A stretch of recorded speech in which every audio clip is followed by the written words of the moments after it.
सिंधुदुर्ग जिल्ह्यातलं हरकुळ खुर्द गाव सह्याद्रीच्या कुशीत वसलेल्या या गावानं प्रत्येक क्षेत्रात प्रगतीची नवी शिखरं गाठण्याचा नेहमीच प्रयत्न केलाय। आता तर शैक्षणिक क्षेत्रातही गरुड भरारी घेण्याचं या गावानं ठरवलंय। तसं एक पाऊल पुढेही टाकलंय।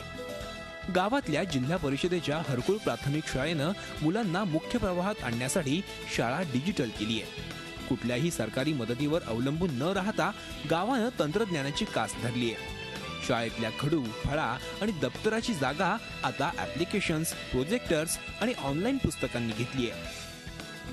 आपण एखादं वाक्य किंवा एखादा घटक शिकवत असताना तो नुसतं पाठ्यक्रमाचं पुस्तक वाचून किंवा पाठ्यक्रमाचे स्पष्टीकरण देऊन त्याचं तेवढा इफेक्ट होत नाही, पण ह्या चित्राच्या द्वारे चित्र आणि स्पष्टीकरण या दोन्हीच्या माध्यमातून द्वयीच्या संगमाने अगदी त्या विद्यार्थ्यांना एखादी घटना असेल तर ती दीर्घकाळ स्मरणात राहते। माझी चाकरमाने त्यांना या ठिकाणी शाळेमध्ये बोलवलं आणि त्यांना ह्यापूर्वी आम्ही हे काम सुरू होतं, त्यांना ते सर्व संकल्पना दाखवली, त्यांना त्या ठिकाणी आवडली।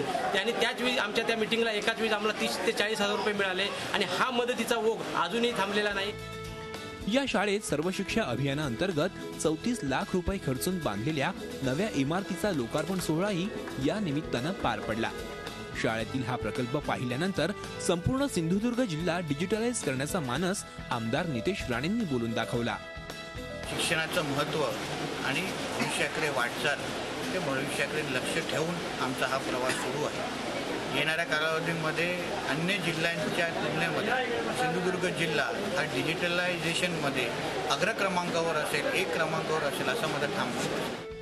खरं तर राजधानी मुंबईत विद्यार्थ्यांना टॅब देण्यावरून पाठीवरच्या दप्तराचं ओझं कसं कमी करणार यावरून राजकारण रंगत असतं, पण कोकणातल्या हरकुळ सारख्या छोट्याशा गावानं डिजिटल क्रांतीला सुरुवात करून एक स्मार्ट पाऊल पुढे टाकलंय। विकास गावकर, झी मीडिया, सिंधुदुर्ग। झी 24 तास रहा एक पाऊल पुढे।